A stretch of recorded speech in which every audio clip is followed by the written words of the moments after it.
আসবো পরের খবরে। কল্যাণী এইমসের ২ নম্বর গেটের সামনে রাতভর চলল বিক্ষোভ দেখানো হয়। সেখানে রাতভর বিক্ষোভ আইএসএফ এর সমর্থকদের। তারা বিক্ষোভ দেখিয়েছেন কল্যাণী এইমসের ২ নম্বর গেটের সামনে। সুবল মজুমদার আমাদের সঙ্গে টেলিফোনে রয়েছেন। প্রতিনিধি সুবল, কি কারণে আইএসএফ এর সমর্থকদের তারা এই ধরনের বিক্ষোভ দেখালেন কল্যাণী এইমসের সামনে, কি দাবি তাদের? দেখো, আগে অন্যান্য যারা বিক্ষোভ করেছে তারা বিকেল বেলা বা সন্ধ্যের আগে বা 2 ঘন্টা 4 ঘন্টা বিক্ষোভ করে কিন্তু তারা সেখান থেকে চলে গেছে।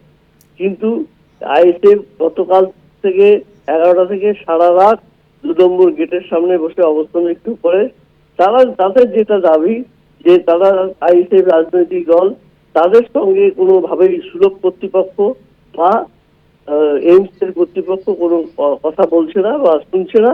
তাই তারা সারা রাত সেখানে আছে এবং এখনো পর্যন্ত 2 নম্বর গেটের সামনে তারা অবস্থানে বসে রয়েছে। তাদের দাবি তাদের সঙ্গে আলোচনা করুক, তাদের কথা শুনুক এবং আইএসএফ এর যে রাজনৈতিক দলের যে কোঠা হিসাবে তাদেরকে কিছু স্থানীয় ছেলেদের ঢোকানো হোক, এই দাবি নিয়ে কিন্তু তারা এখনো পর্যন্ত অনড় এবং এইমস এর গেটে তারা বসে আছে এবং যেটা জানা যাচ্ছে যে তারা এই অবস্থান বিক্ষোভ চালিয়ে যাবে। ধন্যবাদ। সুবল মজুমদার টেলিফোনে ছিলেন প্রতিনিধি।